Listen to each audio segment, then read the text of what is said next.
In today's video, I'm going to teach you how to close a month or year in QuickBooks Online. Closing your books is an important step to lock in your financial data for a specific period, like the end of a month or the end of your fiscal year. It helps prevent accidental changes to finalized reports, which is especially important once you've reconciled your accounts or shared reports with your accountant, your bank, or your management team. Let's walk through the process together, step by step, right inside QuickBooks Online. First, sign into your QuickBooks Online account and look to the upper right corner of the screen. You'll see the gear icon, which is where most of your main settings live. Go ahead and click that gear icon to open the menu. From the menu that appears, find the section labeled Your Company. Under that section, select Account and Settings. This is where you control many of the core settings that affect how your books behave.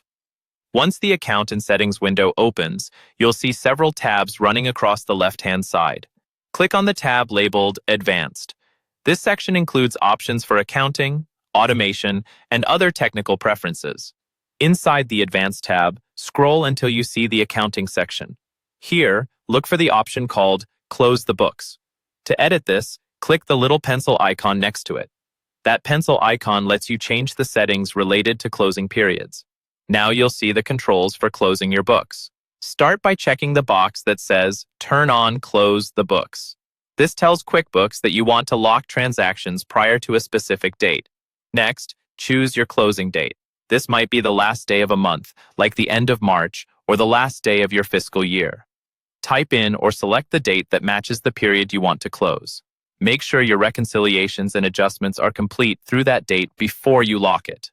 Below the date, you'll see options for how strict you want QuickBooks to be about changes to closed periods.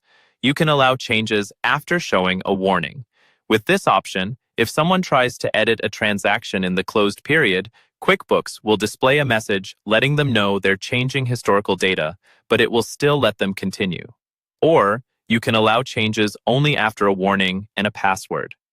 With this setting, any user who wants to edit a transaction dated before your closing date will see a warning and then must enter the password you set. This is a good choice if you want tighter control and to ensure only authorized people can make those kinds of changes. Once you've chosen the option that fits your needs, click Save to apply your closing date and protection level. Then click Done to exit the settings window and return to your company file. And that's it. You've successfully closed your month or year in QuickBooks Online, helping keep your historical data accurate and protected.